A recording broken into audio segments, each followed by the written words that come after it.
ఆ కుర్చీలో చంద్రబాబు నాయుడు గారు ముఖ్యమంత్రిగా కొనసాగుతూ తన సొంత రాష్ట్రాన్ని ఏ రకంగా తాకట్టు పెట్టాడు,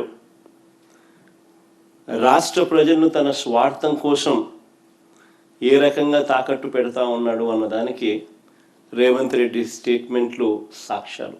నిజంగా బహుశా భారతదేశ చరిత్రలో ఇలాంటి చరిత్రహీనుడు బహుశా ఎవరు ఉండకపోయి ఉండొచ్చు.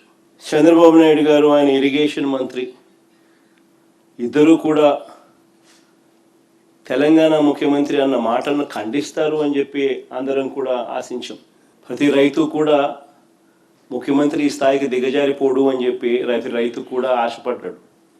కానీ ఆశ్చర్యం ఏమిటంటే చంద్రబాబు నాయుడు గారు తన ఇరిగేషన్ మంత్రితో తాను మాట్లాడించిన మాటలు, చంద్రబాబు నాయుడు గారు మాట్లాడుతూ ఉన్న మాటలు చూస్తే రాయలసీమ లిఫ్ట్ ఇరిగేషన్ స్కీమ్ అవసరం లేదు అంటూ వీళ్ళు మాట్లాడుతూ ఉన్న మాటలు చూస్తే రేవంత్ రెడ్డితో చంద్రబాబు నాయుడు గారికి ఉన్న రహస్య ఒప్పందానికి అధికార ముద్ర వేసినట్టే.